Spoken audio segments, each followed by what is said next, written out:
Brandon checks the block for debris, then rams the balls home so they sit nice and tight. We put the balls in and now we seat them to get a good, tight seal.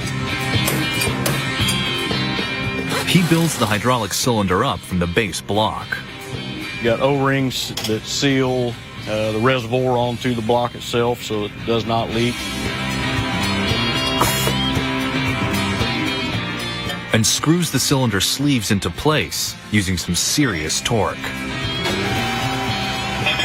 This tool here fits over the top of the cap. The motor in the bottom of it will actually spin the base, hold the cap in place, tightens it to over 600 psi. The jack's hydraulic unit is now primed for pumping and ready to push up extreme loads. But how can a mechanic underneath a 2-ton truck be sure the jack won't give way under the pressure? Tucked away, deep inside the jack, is a fail-safe.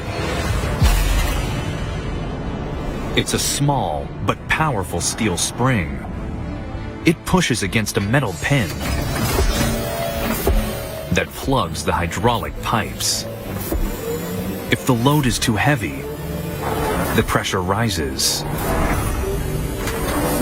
and the spring yields. This diverts the fluid away from the cylinder into an overflow system. So no matter how hard you pump, this jack won't lift a finger.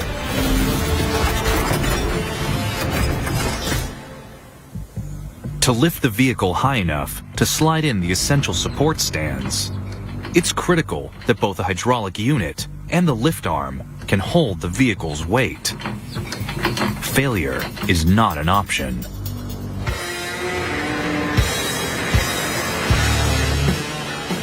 If it fails the test, you will know, believe me. You'll hear a loud bang, oil will blow out of the bottom of it. Dan pushes every jack that leaves the factory to its limit. Each jack must fully extend its lift arm against a 6-ton hydraulic test rig in less than 6 minutes.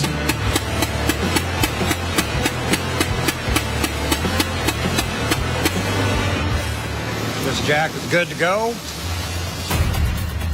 The car jack delivers serious lifting power. Its tough components and smart design make the lightest work of even the largest SUV.